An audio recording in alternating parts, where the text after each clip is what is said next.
Story of Ali ibn Maziar. 20 years of Hajj. 20 years. Eventually he goes to Mecca. He pleads and he begs. He knocks on that door and the door is finally open.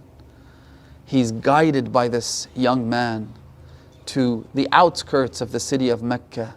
He is shown a tent that sits atop a hill. He sees there is light emanating from that tent. He climbs the hill. He enters the tent. He sits down in the presence of his master. Al-Hujjat ibn al-Hasan al-Askari. Fidahu arwahul alameen.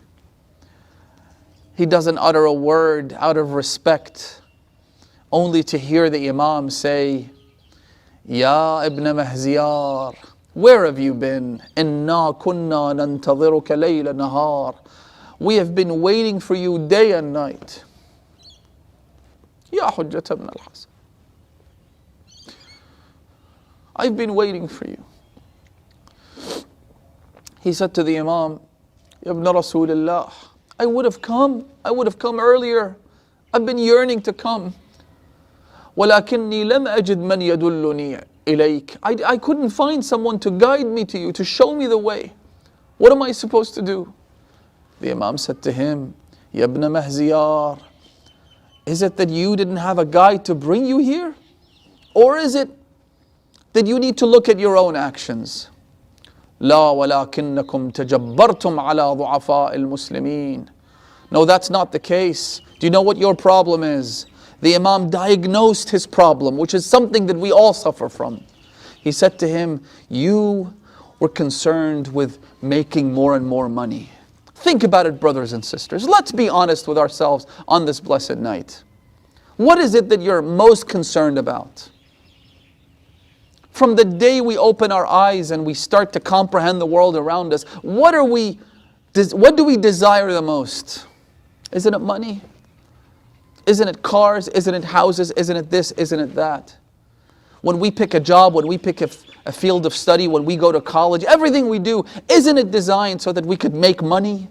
The Imam said to him, your problem is you allowed something else into that heart, and that heart could not accommodate your Imam anymore.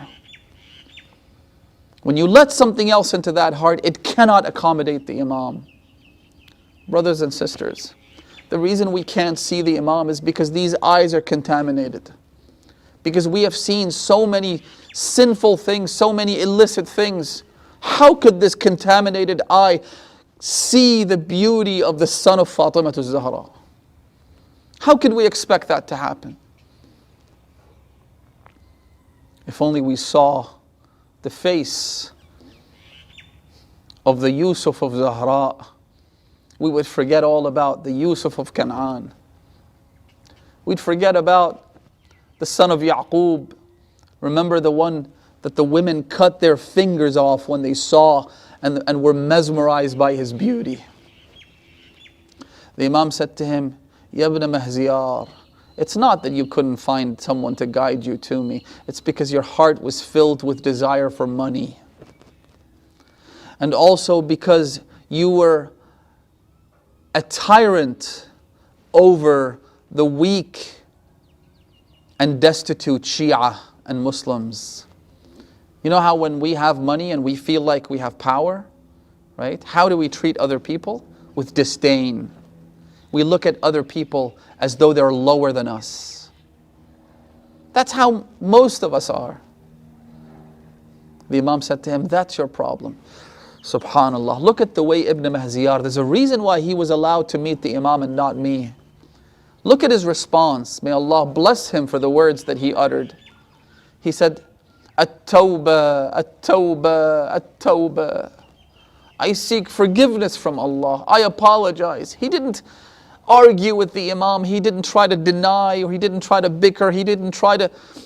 He simply acknowledged his sin and he said, I seek forgiveness from Allah subhanahu wa ta'ala. Forgive me, forgive me, forgive me.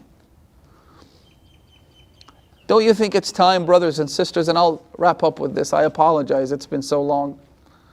Don't you think it's time for us to re-examine our own flaws, our own deficiencies, our own mistakes, our own problems? and to then say, At-Tawbah, At-Tawbah, At-Tawbah, so that maybe, just maybe, we get to meet him, we get to see him. Many scholars